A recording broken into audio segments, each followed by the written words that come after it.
everybody. Welcome back to Monday Morning Jumpstarts. Hey, Ted, how you doing? I'm doing well. How are you? I'm good. I really am good. After last week, we'll just bring everybody onto the same page. We're talking about 8 pillars of wellness. We're trying to wrap up the year in a way for self-reflection and start the new year in the same tone. Last week, we talked about relationships and all the different types of relationships and going deeper into them, and then your own mental wellness. So, Ted, what have you got for 3 and 4? 3 and 4, yeah, it is funny that you said I'm good, because that is always the joke after we talk about that. Like, people are like, well, can I even say good anymore? And I'm like, well, just pick your spots on when you're just going to leave it at good, but also just be more conscious about building those deeper relationships. So I'm kind of chuckling. But 3 and 4, when I get into number 3, I want you to start to realize that all these 8 pillars are a big ball of wax, right? And I'll explain what I mean, because they all affect 3 and 4. I'll just put it out there, are emotional and physical. And what, so for example, last week we talked about mental. No one can convince me about what you do physically, and that includes eating, drinking, exercise, etc. It doesn't affect the way you think. So I want you to start to see that, these are not, right, like in their own separate pillars, and there's all this mishmash and they're all a big ball of wax. And I want you to see that they all affect each other. And so when I start getting into this emotional piece, which we've talked about before, so I'm just going to be reiterating this. Yeah. When we get into this emotional piece, you may be going, well, what's the difference between thinking, like my mental, and my emotional? Well, they're absolutely connected. Yes. So what you're thinking absolutely controls your emotions. Like if you're going into doom and gloom, you may be sitting in that second emotional bucket of sadness or fear. So when I talk about emotional, I talk about those 4 emotions again that we talked about earlier in the year. And it's happiness, sadness, fear, and anger. And so going back to what we talked about last week, if you're looking at the forecast for 23, like the economic forecast of 23, you're like, how the heck am I going to start a writing career? And all of a sudden you are sitting in that fear bucket, right? So now what you're thinking has controlled your emotions and whatever. And so the main thing that I want to tell people about this emotional bucket is go back and revisit the emotional intelligence piece, those 4 emotions. A simple question to ask yourself is, what 2 emotions of those are you expressing the most frequently? Are you living in the fear bucket? So now you can see that this supports what we talked about last week. Yeah. So if your answer is, hey, I'm living in the happy bucket and the anger bucket, I'd be like, man, you're an emotional roller coaster. If those are the 2 things that you're expressing the most often, it seems you're either hot or cold. And we got to level that off somewhere, because the important thing about those 4 emotions is they are all all of them should be felt and expressed. Huge. That's a huge part. When we're talking about wellness, all 4 of those emotions should be expressed. None of them should be being overly expressed, and none of them should be suppressed.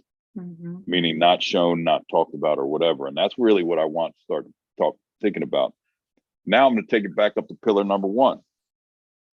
I will tell you definitively, if you pay a close attention to these 4 emotions and you learn how to get curious and pull these emotions out of people, but also be vulnerable and express those that are not often expressed by many, the sadness and the fear bucket, you will develop deeper relationships and find connection with people like that. Most people don't do that. So now you're starting to see how they're all interconnected and support each other. This emotional bucket absolutely supports number 1 and number 2. And now the 4th bucket, I'll just go into it and then hear from you. But this 4th bucket is physical. And I'm not going to get preachy on the physical, because you can Google everything under the sun. But I'm going to say something that I've said a million times over again. And this is the bucket that I always say: long-term consistency will always trump short-term intensity. As you go into this week and you focus on this physical bucket, I really want you to take a close look at what are a couple things that you could institute into your daily routine that could change the way you live physically.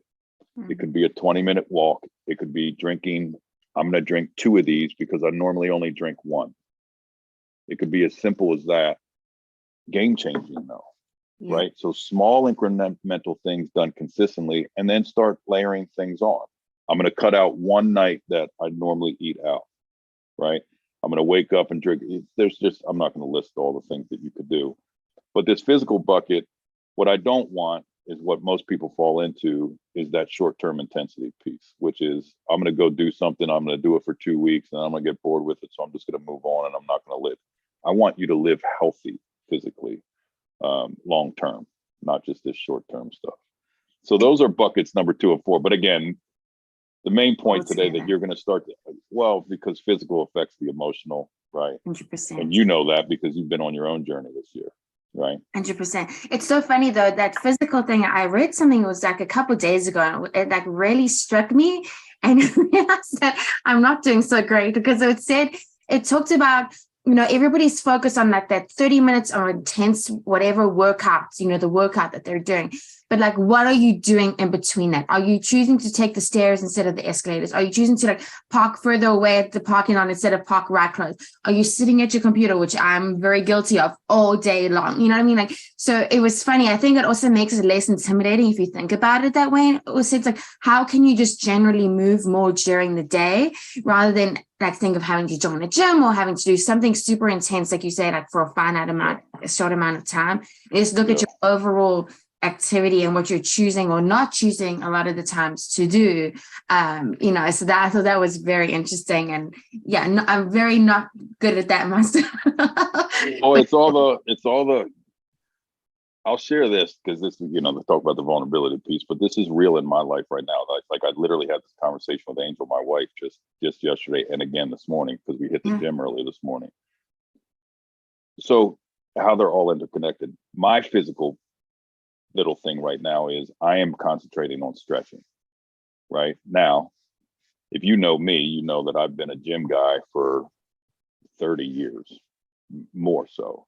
Now, the interconnected of all this is some of that's my own insecurity, that athletics and my body and weights and all this other stuff became a part of me and helped define me. And I'm 52, I'm going to turn 52 this year. My body's changing. It hurts. And so I'm not trying to bare my soul here as much as say, in real time, these are all connected, because I have to be thinking. It's hard for me because you said that 30-minute workout, which is what I go 40 minutes and I go hard. Yeah. And now all of a sudden in the past couple of weeks, I'm going, nope, I'm going to go 25, 30 minutes. And then I'm going to spend the last 10 minutes stretching, but I never did. It's becoming more important for me to feel my body feel healthy versus having muscle and all of this. Yeah. But that's I got to do mental work around that. Wow. Yeah. It's a part of who I am. That may seem superficial to some, but it's hard for me to go deep into the backstory of why, but we all have those things. I will just tell you that this is what I'm talking about. Like, it could be something as simple as that. Like me, it's 10 minutes of stretching. And I can tell you that I'm already felt a difference, and I'm only like 8 or 9 days into it. Mm-hmm, mm-hmm. Yeah. And again, I like that again, because it's that one change, that one thing. And when I say all day, like that, you think about the movement, I'm not saying change your entire day, but what can you do that makes that difference? Because like you said, it 100% reflects in the emotional. I do think it's almost like your emotions are stored so much more without that movement of your body, and so you a release of them. And it's like, for me, it's a processing way, right? It's how I process them and how I sometimes like come down from them, because I am one that tends to feel emotions like that. And I also thought it was interesting when you said about how much do you share those emotions with other people? Because I think in times like these, we've talked about this before too, we tend to not share the happy, right? We try, because we don't feel guilty. We feel guilty that we are having everything's going pretty well with me. Like Ted just told me about his father-in-law. I better not tell him how healthy and everything in my life is, right? And then the fear one, you can find somebody that is the solace for when you're feeling fear, and you can share it. I feel like as soon as you speak the words, it dulls down the fear like a little bit more. 100%. It doesn't live in here anymore. Like, talk about the mental. Yeah. So I think that's a huge. We've missed the boat this past year. I could get preachy on this one, because this is there's been so much happened on us as individuals and collectively in the past 3 years, and so many people haven't shared those 4 emotions. So, 100%. All right. So going into this week, check in on those 4 emotions. Ask yourself the question that I asked you a little bit ago. Which ones of these are you expressing more often? And just pay attention to that. What does that mean? How are you going to pivot that? Where do you have opportunities to share those 4 emotions, express them, et cetera, feel them? And then the second piece is just one thing. To Jade's point, what's the one thing that you're going to institute into your daily routine? And it could be something eating, drinking, it could be movement, it could be any of those things that's going to have you live more physically well. Awesome. And next week, we'll be back with part 5 and 6, and we'll see everyone then. Thank you, Ted. Bye, guys. Cool.